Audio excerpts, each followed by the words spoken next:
Hi friends, it is a new year and therefore I'm here to tell you the best books that I read in 2014. The way I choose these books is I just go on Goodreads and I look at every book that I rated 5 out of 5 stars over the past year and I will tell you what I find. Alright, so I found 8 books that I gave 5 stars to this year, but I should warn you that 3 of them are picture books, because picture books are just amazing. First of all, you may remember that I fell in love with a book called Sparky. You can watch a video about that here. Secondly, I read Lemony Snicket's picture book called The Dark, which is amazing. And for Christmas, I got this book from a friend, which is by Neil Gaiman, called Instructions, and it's beautiful and inspiring and hopeful and helpful. It has everything you'll need to know on your journey. This year I discovered Patrick Ness and I now need to read everything he's ever written, and my favorite book by him was A Monster Calls, which is sort of a picture book. It's so beautiful, the illustrations are amazing, and the story is also beautiful and hopeful. I like hopeful stories. It's about a boy whose mom is really sick and the way that he's dealing with his emotions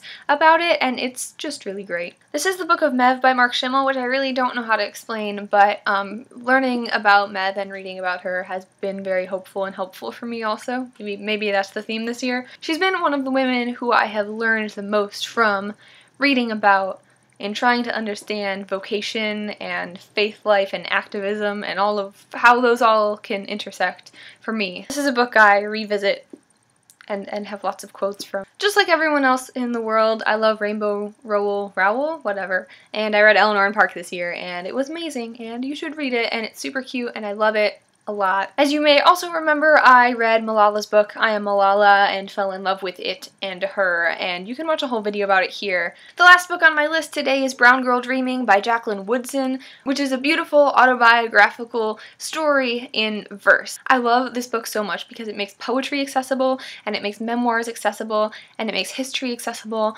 and it is so beautifully written and so simply written through the eyes of a child who really existed.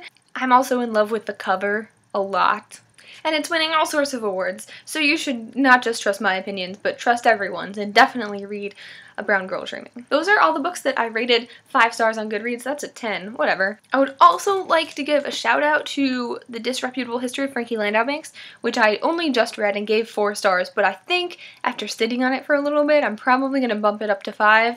So please tell me your opinions on this book. I really want to talk about it with people who have read it. Anyway, as always, I'm always looking for book recommendations. I have lots of books to read in 2015. I look forward to talking to you about them.